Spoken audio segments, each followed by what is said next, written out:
ይህ ኢትዮጵያ ቴሌቪዥን ነው።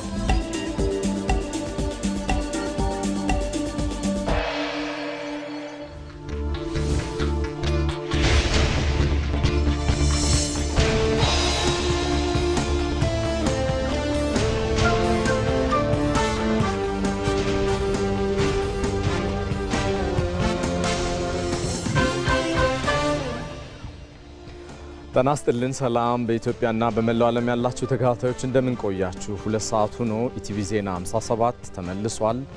አበይት ነጥቦቹን እነሆ።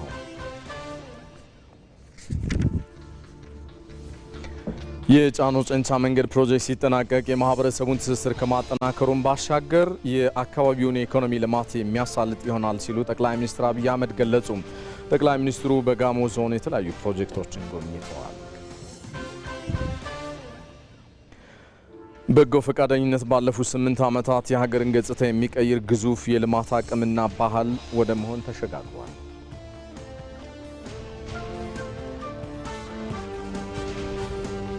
በ23ኛው የዓለም ዋንጫ የጥሎ ማለፍ መርሃ ግብር የአፍሪካ ተወካዮች ግብፅና ጋና ወሳኝ ጨዋታቸውን ያከናውናሉ። ከስፖርት ይዘናል። ሰለሞን ኃይለ ኢየሱስ ነኝ። አብራችሁን ዝለቁ። በቅድሚያም የጫኖ ጨንቻ መንገድ ፕሮጀክት ሲጠናቀቅ የማህበረሰቡን ትስስር የሚያጠናክር ንግድና ጉዞን እንደዚሁም የአካባቢውን የኢኮኖሚ ልማት የሚያፋጥን ይሆናል ሲሉ ጠቅላይ ሚኒስትር አብይ አህመድ ገለጹ። ጠቅላይ ሚኒስትሩ የጫኖ ጨንቻ መንገድ ፕሮጀክት የደረሰበትን ፈጣን የግንባታ ሂደት ተመልክተዋል። የ22 ኪሎ ሜትር የጫኖ ጨንቻ መንገድና የ7 ኪሎ ሜትር የኤዞ ጊርጫ ቅርንጫፍ መንገድን የያዘው የ29 ኪሎ ሜትር ፕሮጀክት በጥሩ አፈጻጸም ላይ ስለመሆኑ ገልጸው ጠቅላይ ሚኒስትሩ 13.3 ኪሎ ሜትር ስራው ስለመጠናቀቁም ገልጸዋል። ጠቅላይ ሚኒስትሩ በስፍራው ያደረጉትን ጉብኝት ተከታተሉትና እንመለሳለን። አርፓራ ካጂና ኢሻሎራ ዶርዘና ይደረ ማይዛና ማይኒ ሎይዛ ኢሴሎ አፋላ ጌዚ ጌዛ ጉዲኒ mangora papai muzera gamonai dere kalsana nanene yano mairi giya gelana loiza kusa cheni gana yo iza yano cheni gana loiza gabe maikeana arpara kachina ishalora gamonai dere maizana arpara kachina ishalora dorzenai dire maizana arpara kachina ishalora gamunai dire maizana mairi keiza silo afala zarmo yudi asoka ibi darde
ይህ በዚህ እንዳለ ጠቅላይ ሚኒስትር አብይ አህመድ በአርባ ምንጭ የሚገኘውን የኩሪፍቱ ሪዞርትን ጎብኝተዋል። ቆይታቸውን በተንቀሳቃሽ ምስል አስቀርተነዋል። ተከታተሉትና እንመለሳለን።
ከኢቲቪ ዜና 57 ጋር ናችሁ። የተወደዳችሁ ወደ ሌሎች ዘገባዎች ተሻገራለሁ።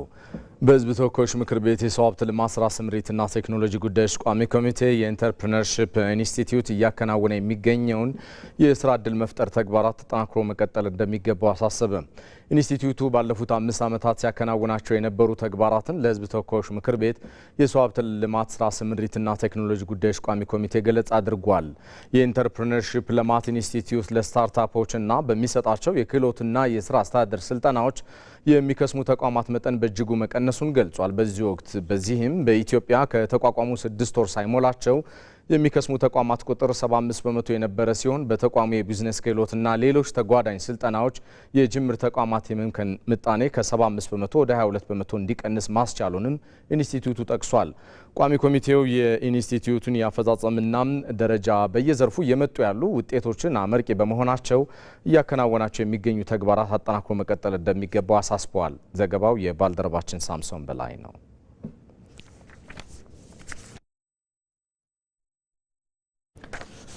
በጎ ፈቃደኝነት ባለፉት 8 ዓመታት የሀገርን ገጽታ የሚቀይር ግዙፍ የልማት አቅምና ባህል ወደ መሆን ተሸጋግሯል።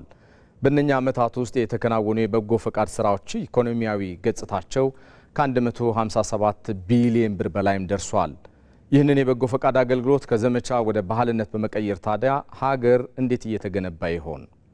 የባልደረባችን የሮዛ መኮንን ትንታኔ ምላሽ አለው። የክረምቱ ዝናብ ሲመጣ እየተለመደ የመጣ አንድ አዲስ ባህል አለ። እርሱም የደግነት እጅ መዘርጋት ነው።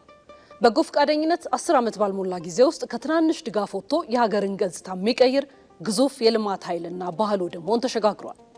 ጠቅላይ ሚኒስትር አብይ አህመድ የዘንድሮውን የክረምት በጎ ፈቃድ ዘመቻን በደቡብ ምዕራብ ሸዋ ዞን ጎሮ ወረዳ በይፋ ሲያስጀምሩ ይህን ነበር ያሉት። የክረምት ወቅት ሲደርስ እኛም ለወገኖቻችን የምንዘረጋው የደግነት እጅ አብሮ ይጀግናል። ዘንድሮ በጎሮ ወረዳ ብቻ በገጠር ኮሪደር ልማት 20 አዳዲስ ቤቶች ለአቅመ ደካሞች ይገነባሉ። እነዚህ ግንባታዎች የግድግዳና ጣሪያ ጉዳይ ብቻ አይደሉም። ቤቶቹ ሲገነቡ ተስፋ ይገነባል፣ ክብር ይገነባል፣ አብሮነት ይገነባል። በዚህም የበጎ ፍቃድ ዘመቻ የተደበቀውን ታላቅ ሀገራዊ አቅም የሚገልጽ ኃይል ሆኗል። ግን የደግነት እጅ በክረምቱ እንዴት ነው አብሮ የሚጀግነው? የበጎ ፍቃድ አገልግሎትን ከዘመቻ ወደ ባህልስ እንዴት ነው እየቀየርን ያለ ነው? ቆይታችን ለዚህ መልስ ይኖረዋል።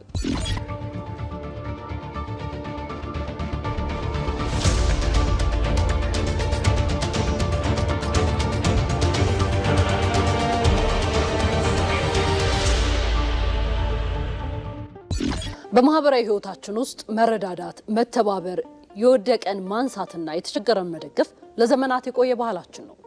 ዛሬም ይህ የቆየ እሴት በዘመናዊ መልኩ ተደራጅቶ ወደ ሀገር ግንባታ ኃይል ተቀይሯል። የበጎ ፍቃድ ስራዎችን ስናስብ አንዳንድ ጊዜ እርዳታ መስጠት ብቻ ይመስለናል። ነገር ግን ከዚህ ጀርባ ያለው ተጽዕኖ እጅግ ጥልቅ ነው።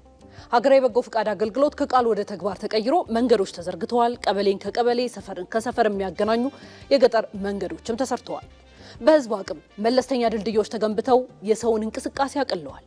መድኃኒት ቤቶችና የጤና ኬላዎች በየአካባቢው ተገንብተው በራስቄ ታክሞ መዳን እውን እየሆነ ነው። የገጠር ኮሪደር ልማት ስራዎች የተፈጥሮን ውበት የጠበቁና ለኑሮ ምቹ የሆኑ መንደሮችንም ፈጥረዋል። ባለፉት 5 ዓመታት በበጎ ፍቃድ አገልግሎት ብቻ 35,000 የመዋዕለ ህጻናት ትምህርት ቤቶች ተገንብተዋል። ከ4 ሚሊዮን በላይ የህፃናት ትምህርት እድልም እንዲያገኙ ሆነዋል። ይህ ስራ በመንግስት ቀጥተኛ በጀት ለመስራት ቢሞከር ከፍተኛ የገንዘብ ጫና ከማስከተሉም በላይ በርካታ ዓመታትን የሚፈጅ ነበር። በጎ ፍቃድ የሀገርን ኢኮኖሚ ከሚያንቀሳቅሱ ትላልቅ የልማት ሞተሮች መካከል አንዱ ሆኗል። ከ2010 እስከ 2018 በጀት ዓመት ባሉት ዓመታት ብቻ ወጣቶች ጉልበታቸውን፣ ዕውቀታቸውንና ጊዜያቸውን በመስጠት መንግስትና ህብረተሰቡ ሊያወጡት የሚችሉትን ከፍተኛ ወጪ አድነዋል። ባለፉት 8 ዓመታት በሀገራችን የተከናወኑ የበጎ ፍቃድ ስራዎች 157.3 ቢሊዮን ብር የሚገመት የኢኮኖሚ አስተዋጽኦ አስመዝግበዋል። ይህ ማለት መንግስት ለልማት ያቀደውን ሀብት በሌሎች የትምህርት፣ የጤና፣ የቴክኖሎጂ ዘርፎች ላይ እንዲያውል በማስቻል የሀገራችንን የልማት ጉዞ በብዙ እጥፍ አፋጥኖታል ማለት ነው።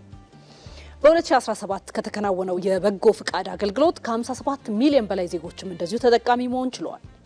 በጎ ፍቃደኝነት የሀገርን ሸክም የሚያቀል፣ የህዝብን አብሮነት የሚያጠናክር የዜግነት ግዴታ መሆኑንም ያሳያል። በቢሊዮን ብሮች የሚገመት ወጪ ከማስቀረት በላይ የሚያስደንቀውና ተስፋ የሚሰጠው ግን የህዝቡ የጋራ ንቅናቄ ነው። በ2017 ዓ.ም የክረምት በጎ ፍቃድ መርሃ ግብር ብቻ ከ23 ሚሊዮን በላይ ወጣቶች በሀገር አቀፍ ደረጃ መሳተፋቸው የቁጥር ስሌት ብቻ አይደለም። ታዲያ ምን ማለት ነው አላላችሁም?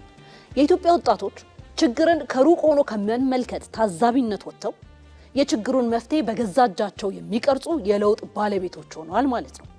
ይህ ንቅናቄ የዜግነትን ግዴታ ከመወጣት ባለፈ በወጣቶቻችን ልብ ውስጥ አዲስ የአብሮነትና የወገንተኝነት መንፈስን በደማቁ የጻፈ ታሪካዊ ክስተት ነው። ዛሬ ወጣቱ በትውልድ ግንባታ ሂደት ውስጥ ተጠባባቂ ሳይሆን ዋና ተዋናይ መሆኑን በተግባር እያረጋገጠ ይገኛል። በጎ ፈቃደኝነት የልብ ትስስር ጭምር ነው። ወጣቶች ከአካባቢ ወደ አካባቢ እየተንቀሳቀሱ ባህልን ይለዋወጣሉ፣ የህይወትን እውነታ ይረዳሉ፣ ለችግሮች በጋራ መፍትሄ ይሻሉ። የዚህ ታላቅ የሀገር ግንባታ ጉዞ አካል ለመሆን ዘንድሮ ብዙዎች ተዘጋጅተዋል። የ2018 ዓ.ም የክረምት በጎ ፍቃድ መርሃ ግብር በ14 ዋና ዋና ዘርፎች ላይ ይከናወናል። የትምህርት፣ የጤና፣ የአካባቢ ጥበቃ፣ የአረንጓዴ አሻራ፣ የአቅመ ደካሞች ቤት እድሳት፣ የሰላም ግንባታና የቴክኖሎጂ ሽግግርን ጨምሮ በርካታ ተግባራት ይካተታሉ። ይህ ደግሞ አንድ መልእክት ይሰጣል። የኢትዮጵያ ብልጽግና በመንግስት በጀት ብቻ ሊረጋገጥ አይችልም። ብልጽግና የሚረጋገጠው ከ130 ሚሊዮን በላይ የሆነው ህዝባችን ጉልበቱን፣ እውቀቱንና ሀብቱን ሲደምር ነው። መምህር በእውቀቱ፣ ሐኪም በሙያው፣ መሐንዲስ በክህሎቱ፣ ተማሪ በጉልበቱ፣ እያንዳንዱ ዜጋ በሚችለው መንገድ ሀገሩን ማገልገል ይችላል። ጠቅላይ ሚኒስትሩ እንዳሉት የማይሰራ እጅ በሚናገር አፍ ፍሬ አያፈራም። የሚሰራ እጅ በሚናገር አፍና በሚያስብ አእምሮ ሲደገፍ ግን ብልጽግና ይረጋገጣል። ለአብነት ያህል የአዲስ አበባ ከንቲባ አዳነች አቤቤ በመዲናው በጎ ፍቃድ ቤቶችን ከመገንባት መንደር ወደ መገንባት ያደገ ሀሳብ ይዘው ቀርበው ወደ ተግባር ገብተዋል። ይህ በጎ ፍቃድ አገልግሎት አተያይን የሚቀይር እንደሚሆንም ጥርጥር የለውም። የበጎ ፍቃድ ጉዳይ የአንድ ሰሞን ዘመቻ አይደለም፣ የዜግነት መገለጫ ነው። የሚጠብቀን ጥያቄ አንድ ብቻ ነው። የዘንድሮ ክረምት ለሀገራችን ምን እናበረክት ይሆን? የዘንድሮ ክረምት የበጎ ፍቃድ ጥሪ ግልጽና ግልጽ ነው። ክረምቱ ሲመጣ የደግነት እጃችንን እንዘርጋ፣ የአብሮነት ባህላችንን እናጠናክር፣ ኢትዮጵያን በጋራ እንገንባ። ሀገራችንን በጋራ ማንሳት የምንችለው አንዳችን ለሌላችን እጃችንን ስንዘረጋ ነው። ዛሬ የምናደርገው በጎነት ለነገ ትውልድ የምናስረክበው ቅርስ ነው። ክረምቱን በደግነት እጆች እንሻገር። መነሻውን አዲስ አበባ ከተማ ያደረገው የኮሪደር ልማት ስራ አሁን ላይ ከከተማ አልፎ በተለያዩ የገጠሪቱ አካባቢዎች ተደራሽ እየሆነ ነው። የገጠር ኮሪደር ልማት ስራ የገጠሩን ማህበረሰብ የኑሮ ሁናቴ በማሻሻል ዜጎች አዲስ የአኗኗር ዘይቤ እንዲከተሉም እያደረጋቸው ቀጥሏል። ማህሪ አለሙ ከተማን ጽዱ ውብና ሳቢ በማድረግ ዜጎችን በዘመናዊ ሳቢ የተቃኘ አኗኗር የተወጠነው ታላቅ እቅድ አህዱ ብሎ የጀመረው በአዲስ አበባ ልብ ላይ ነበር። የኮሪደር ልማት ስራ በጅማሮው የአዲስ አበባን የተጎሳቆሉ ሰፈሮች መልክ ቀይሮ በከተማዋ ደም ስሮች ውስጥ ይፈሱ የነበሩ ቆሻሻ ያዘሉ ወንዞችን ታሪካቸውን አድሶ ለዓይን የሚማርኩና ለሕይወት የሚስማሙ አስደማሚ የህዝብ መዝናኛ ያደረጋቸው። ዛሬ አዲስ አበባ የምሽትና የቀን የሰዓት ልዩነት ሳይገድባት ተሽከርካሪዎችና እግረኞች በነፃነት የሚተሙባት ምቹና ማራኪ ገጽታ የተላበሰች የዋና ከተሞች አውራ ሆናለች። ታዲያ ይህ ከተማን የማስዋብና አኗኗርን የማዘመን አድማስ በአዲስ አበባ አልተገደበም። የስልጣኔና የከተሜነት ዘይቤን በማላበስ የክልል ከተሞችን ገጽታ እያደረሰ የመጣው ይህ ሞገድ ዛሬም በዚህ አላበቃም።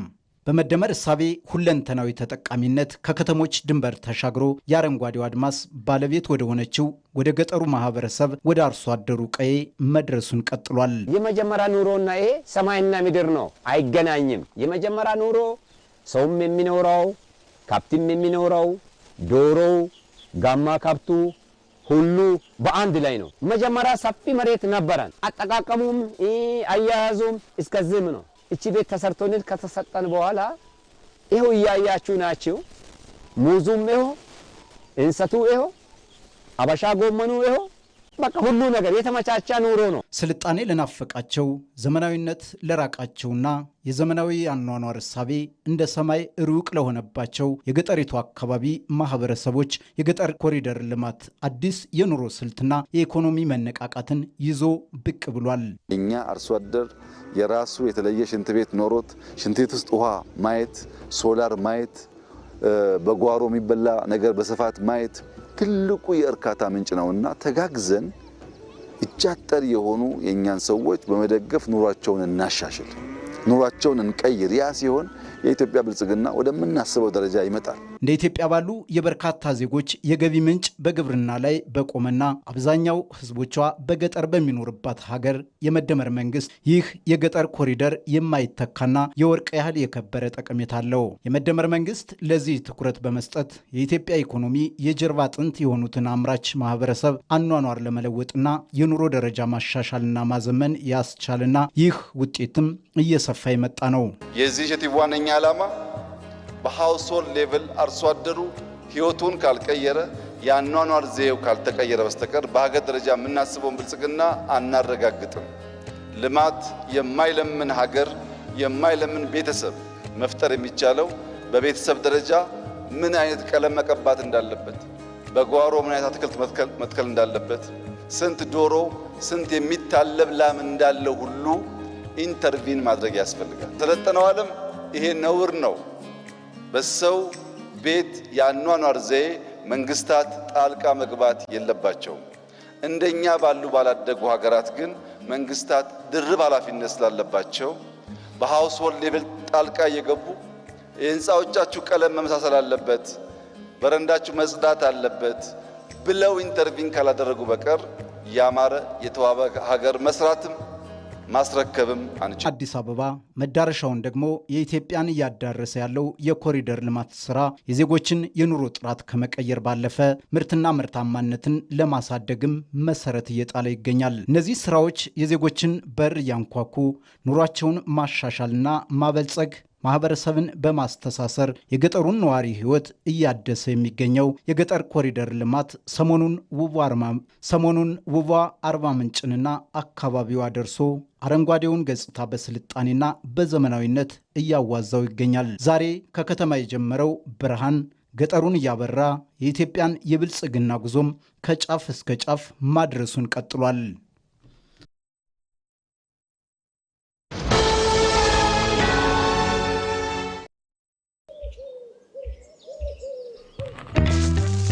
ቆይ አንዴ እንዳትሄድ ጠብቀኝ። የሲቪ ቪዛ ካርድ አዝዤ መምጣት ብቻ ነው።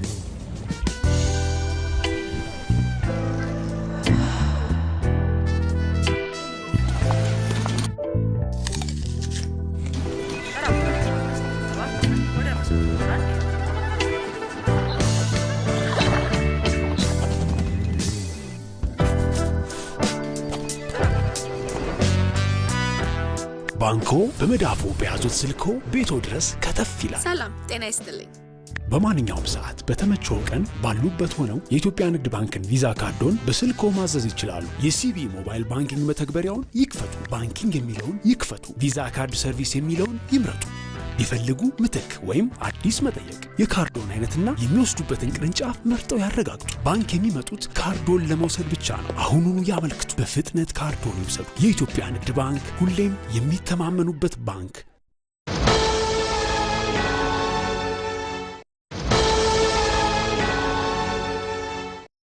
አመሰግናለሁ። መልካም ጊዜ ይመቻችሁ። አናጪ አንቺ ነሽ እኔን የምታግዢው። Fernandez.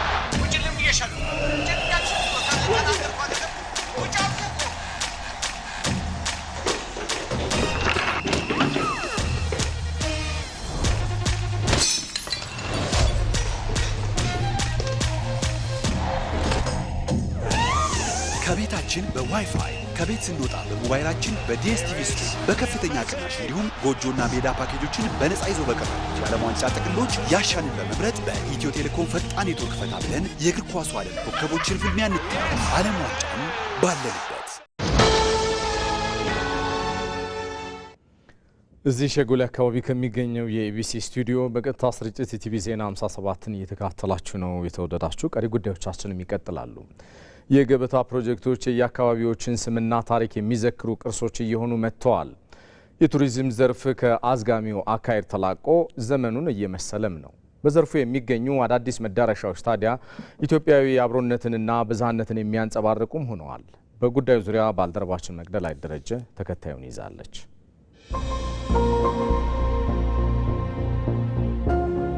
ጎርጎራ ላይ የወሰነው ሪዞርት ጎንደርና ባህር ዳርን እየለወጠ ነው። ሐይቅ ላይ ወሰድነው ደሴ ኮምቦልቻን እየነካካ ነው። ጅማ የወሰድነው ጅማን እየቀየረ ነው። ወይም ደግሞ ጅጅጋ የወሰድነው የሸበሌ ሪዞርት እንደዚሁ ጅጅጋን እየቀየረ ነው። ከተሞቹ ላይም የሚታይ የሚጨበጥ ኢምፓክት እያመጣ ነው።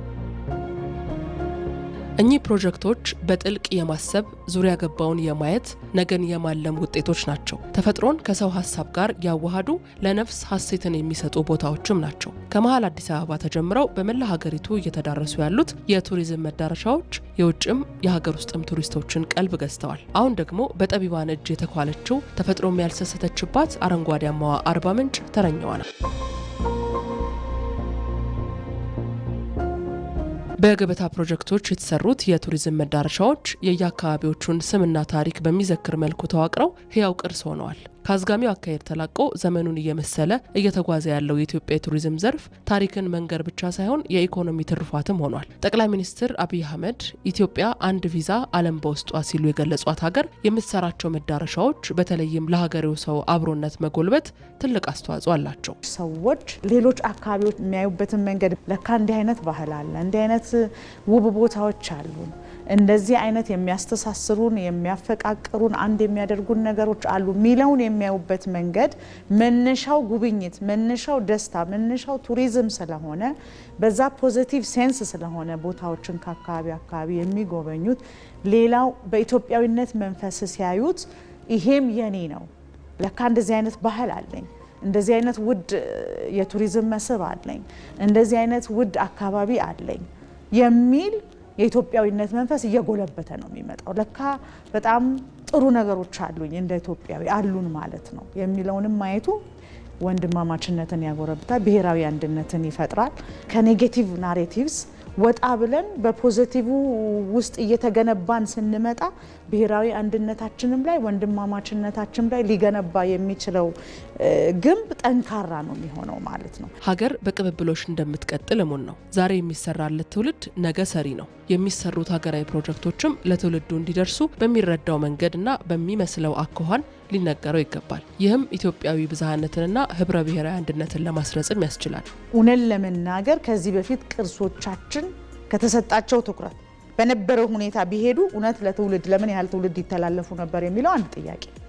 አሁን በተደረገላቸው እንክብካቤና ትኩረት ግን ለብዙ ትውልድ መሸጋገር የሚችሉበትና ትውልድ ደግሞ እንዴት ቅርስን መጠበቅ እንዳለበትም ያስተማረ ነው ብዬ ወስዳለሁ። ብዙሃነታችንንም አስመልክቶ ባህላችንን ማስቀጠል ስንችል ማንነታችንን ውብ በሆነ መልኩ ለአገር ውስጥም ሆነ ለውጭ በምናሳይበት ሂደት ውስጥ ውብ በሆነ መልኩና አትራክቲቭ በመሆነ መልኩ ባህልም ቅርስም ለትውልድ እየተላለፈ የመሄድ እድሉ በጣም ከፍተኛና ሰፊ ነው የሚሆነው ማለት ነው። ሀገር ውስጥ ቱሪዝም አድጓል ማለት እኮ ጄኔሬሽኑ ሀገሩን እያየ ነው፣ ባህሉን እያየ ነው፣ ቅርሱን እያየ ነው ማለት ነው። ያ ማለት ውስጡ ላይ ይቀራል፣ ለሌላውም መተላለፍ እንዳለበት ያምናል። ከትውልድ ወደ ትውልድ እየተሸጋገረ ይሄዳል። የኢትዮጵያን ብዙሃነት ማየት ይችላል። ኢትዮጵያ ምን አይነት ቅርሶች እንዳሏት፣ ምን አይነት ውድ ሀብት እንዳላት የሚያውቅ ትውልድ ነው የሚፈጠረው።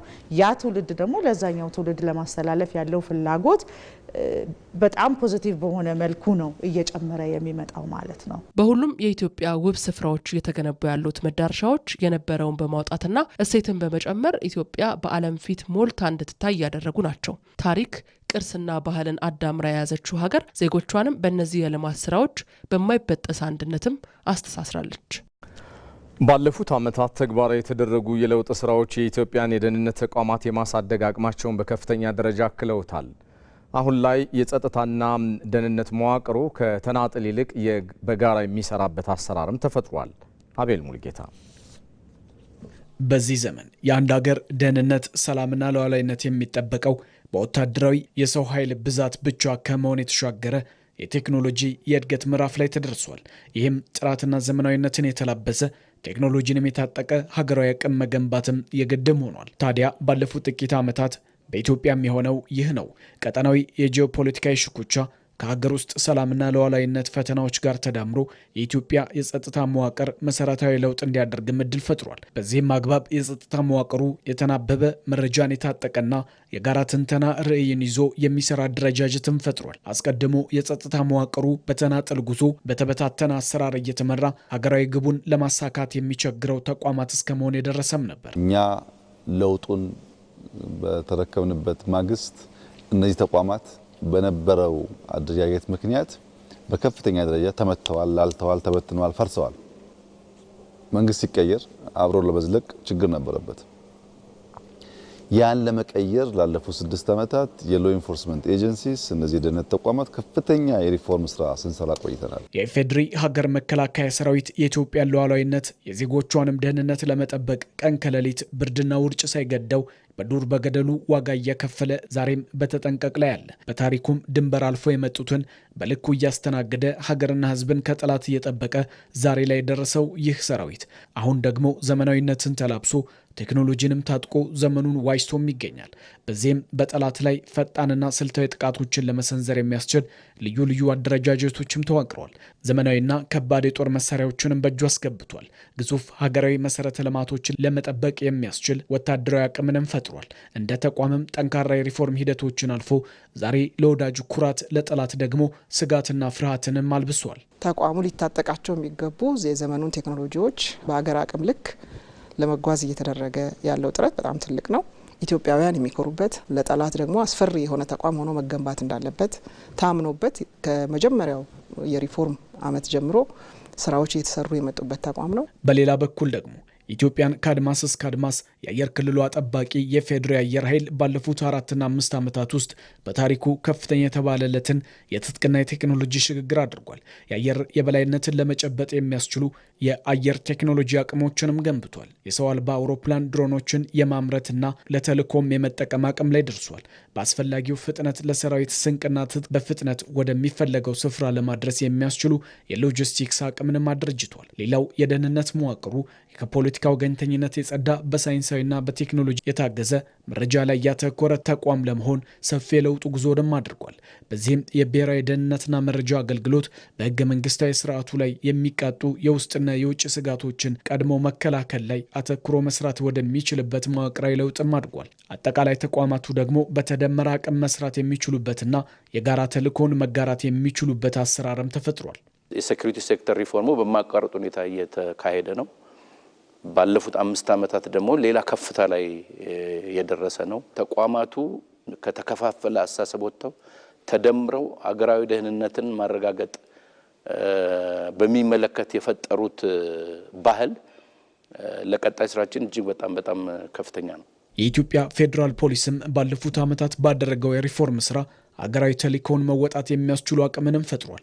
ከክልል ፖሊስ መዋቅሮች ጋር በመቀናጀት የውስጥ ሰላምና የህግ የበላይነት የማስከበር፣ የሽብርተኝነት ድርጊቶችን የመቀልበስ፣ የህዝብን ደህንነት የመጠበቅ ሚናውን በዘመናዊ መልክ እያከናወነም ይገኛል። አሁንም ከየትኛውም አቅጣጫ የሚመጣን በኢትዮጵያ ላይ የሚቃጣን አደጋ ለመከላከል የሚያስችል ሙሉ ዝግጁነት በጸጥታ ተቋማት ውስጥም ተገንብቷል። በየትም መልኩ የሀገራችን ሰላምና ደህንነት በማደፈርሱና ለማፍረስ በማይችሉበት ደረጃ እንዲደርስ ማድረግ የቻለው ይህ የጸጥታና የደህንነት ኃይል ስለሆነ የሀገሪቷን ሰላም በማረጋገጥ ትልቅ ስራ እየሰራ ነው ያለው። ኢትዮጵያ በመደመር መንግስት እሳቤ እየተመራች የህዝቦቿን ልማትና ብልጽግና ለማረጋገጥ በከፍተኛ ፍጥነት የልማት ጉዞ ላይ ትገኛለች። ይህንን ጉዞን በአጭር ለማስቀረት ዛሬም የሚቃዡ ከባንዳ እስከ ባዕዳን እልፎች ቢኖርም የኢትዮጵያ ጸጥታና ደህንነት ተቋማት የዜጎችን ሰላምና ደህንነት ብሎም የሀገርን ዳር ድንበር የማስጠበቅ ተግባራቸውን ለመወጣት ከመቼውም ጊዜ በላይ አሁንም ዝግጁ ናቸው።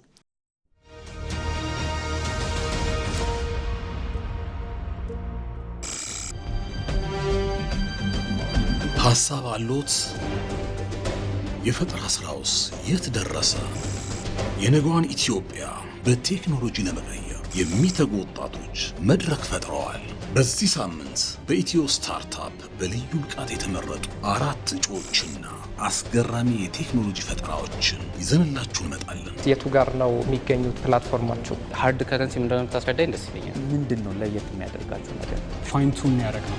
እኔ ደሞዝተኛ ነኝ። ይሄ የፍትህ ጉዳይ ስለሆነ ቀጥታ እኔ ከፍያችሁ አይደለም። በውድድሩ መድረክ ላይ የሚፋለሙት እነማን ናቸው? ግሎብ ዶክ የትምህርት ስርዓቱ ዲጂታላይዝ በማድረግ አዲስ ምዕራፍ ለመክፈት የመጣ ድንቅ ሲስተም። ወንኮር ሎኬር የህግ አገልግሎትን ቀላልና ተደራሽ ለማድረግ ቴክኖሎጂን የታጠቀው ፈጠራ። ማርኮቫ በኤአይ የታገዘው የወደፊቱን የኮል ሴንተር አገልግሎት ይዞ የቀረበ ሥራ። ፔልተር የዲጂታል ንግድና የኢኮሜርስ ዘርፉ ወደ ላቀ ደረጃ የሚያሸጋግረው አዲስ መፍትሄ። ለመሆኑ እነዚህ አራት ብሩህ አእምሮች መካከል ማን ያሸንፋል? ማን ከፍተኛውን ነጥብ ያመጣል? ተጠባቂው የኢትዮ ስታርታፕ ውድድር ቅዳሜ ከቀኑ 8 ሰዓት ጀምሮ ይጠብቁን። ኢትዮ ስታርታፕ። ከኢቲቪ ዜና 57 ጋር ናችሁ።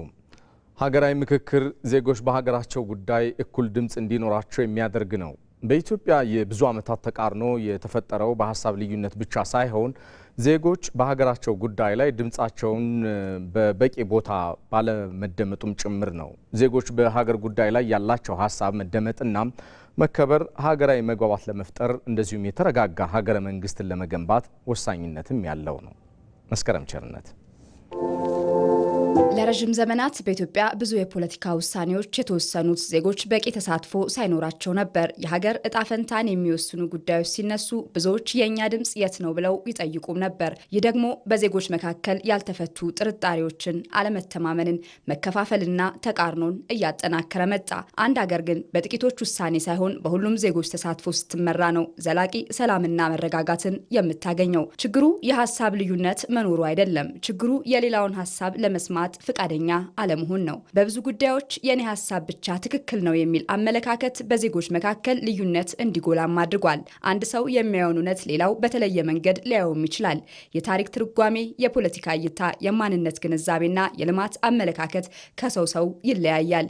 ይህ ልዩነት የሀገር ችግር አይደለም፣ የሀገር ሀብት ነው። ችግሩ ልዩነቱን በውይይት ሳይሆን በግጭት ለመፍታት ሲሞከር ነው። ይህ ግን ኢትዮጵያን በዘመኗ ለግጭትና አለመረጋጋት የከተታት ነው። ለዚህም ነው ሀገራዊ ምክክር ብቸኛ አማራጭ የሚሆነው። ዜጎች በሀገራቸው ጉዳይ የሀሳባቸውን መደመጥና የውሳኔያቸው መከበር የሀገርን የኔነት ስሜት የሚያጎለብትና ዘላቂ ሰላምና አንድነትን የሚያመጣ ነው። ምን አይነት አገርን ገንባ?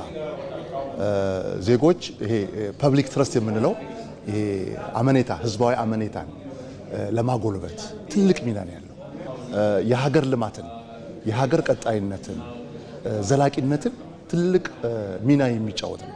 ሀገራዊ ምክክር ማለት አንድ ወገን ሌላውን የሚያሸንፍበት መድረክ አይደለም። የተለያዩ ሀሳቦች የሚገናኙበት፣ የሚደመጡበት፣ የጋራ መፍትሄ የሚፈለግበት ሂደት ነው። በዚህ ሂደት ማንም ሰው ሀሳቡን ሲገልጽ ይችላል፣ ሌላውንም በአክብሮት ሊያዳምጥ ይገባል። ይህንን በመገንዘብ ነው ሀገራዊ ምክክር ኮሚሽን በተለያዩ የሀገር ጉዳዮች ላይ አጀንዳዎችን በማዘጋጀት ተሳታፊዎች እንዲመክሩ የሚያደርገው። ዓላማው ሁሉም አንድ አይነት ሀሳብ እንዲኖራቸው ማድረግ ሳይሆን በልዩነት ውስጥ የጋራ መግባባት እንዲፈጠር መንገድ መፍጠር ነው። በእውነት ኢትዮጵያ የመወያየት ባህል ያላት ሀገር ናት። በየአካባቢው ሽማግሌዎች በግጭት መካከል ገብተው ያስታርቃሉ። የጎሳ መሪዎች፣ የሃይማኖት አባቶችና የማህበረሰብ ሽማግሌዎች ሰዎችን በንግግር ያቀራርባሉ። ይህ ሀገር በቀል የማሳመን እንጂ በኃይል የማስወገድ ባህል ብቻ ያላት አይደለችም። ዛሬ የሚያስፈልገን ይህንን ሀገር በቀል እውቀት ከዘመናዊ የውይይት ሂደቶች ጋር ማጣመር ነው። ሽምግልናን፣ እርቅን፣ መቻቻልና መደማመጥን እንደ ማህበረሰባዊ እሴት እንደገና ማጠናከር ያስፈልጋል። የግራ ዘመን ፖለቲካ በኢትዮጵያ ከሰፈነ ጀምሮ የአሸናፊና የተሸናፊ ባህል ነው የመጣው። ወይ ታሸንፊያለሽ ወይ ትሸነፊያለሽ አይነት ነገር፣ መሀል ቤት የሚባል ነገር ነው የጠፋው። ስለዚህ የመደማመጥ ካልቸር በኢትዮጵያ ያለ ነገር ነው። በሁሉም ቦታ በደቡብ ብትሄጂ፣ በመሀል ሀገርን ብትሄጂ በውይይት የሚፈቱ ነገሮች ብዙ ችግሮች አሉ። በሽማግሌዎች ድርድር ረጅም ሰዓት የሚፈጅ ተነጋግረው ተከራክሮ ስምምነት መድረስ ባህል አለ እና ያንን መልሰን ማግኘት አለብን። የተሻለ ሀገር የሚገነባው ሁሉም አንድ ሀሳብ ሲያስብ አይደለም፣ ሁሉም ለሌላው ሀሳብም ቦታ ሲሰጥ ነው። መደማመጥ መሸነፍ አይደለም፣ የበሰለ ዲሞክራሲ ምልክት ነው። ልዩነትን መቀበል ድክመት አይደለም፣ የጠንካራ ማህበረሰብ መገለጫ ነው። ሰከን ያለ ትዕግስት የተላበሰ አወያየት፣ መናገር ብቻ ሳይሆን ማዳመጥም መቻል፣ የሌላውን አስተያየት ለመረዳትና ዋጋ ለመስጠት መሞከር ይጠበቃል። ምክንያቱም እኔ ብቻ ነኝ ትክክል፣ የኔ ሀሳብ ብቻ ነው ትክክል፣ የኔ አቋም ብቻ ነው ትክክል የሚለው አመለካከት ለአንዴም ለሁሌም መቅረት አለበት። የዛሬ ትውልድ ከኔ ብቻ ልክ ነኝ ወደኛ በጋራ መፍትሄ እንፈልግ የሚለውን ጉዞ ማድረግ አለበት። ይህ ጉዞ ቀላል ላይሆን ይችላል፣ ግን ለትውልድ የሚተርፍ ሰላም፣ መተማመንና ዘላቂ አብሮነት የሚገነባው በዚህ መንገድ ብቻ ነው። ይህ ዜና በቀጥታ እየተላለፈላችሁ የሚገኘው ከኢቢሲ ዋናው ስቱዲዮ ነው። ከስፖርት የመረጥነውን ጉዳይ እናጋራችሁ። በ23ኛው የዓለም ዋንጫ የጥሎ ማለፍ መርሃ ግብር የአፍሪካ ተወካዮች ግብጽና ጋና ወሳኝ ጨዋታቸውን ያከናውናሉ። እነኚህ ጨዋታዎች አህጉሪቱን ወክለው የቀሩት አራት ወደ ሩብ ፍጻሜን ለመቃረብ የሚያደርጉት ጉዞ የሚወስኑ በመሆናቸው በከፍተኛ ጉጉት የሚጠበቁ ናቸው። ዛሬ ምሽት 3 ሰዓት ላይ ግብጽ ከአውስትራሊያ ጋር በቴክሳስ አርሊንግተን የምታደርገው ጨዋታ የፈርዖኖቹን ጥንካሬ የሚፈትን ይሆናል።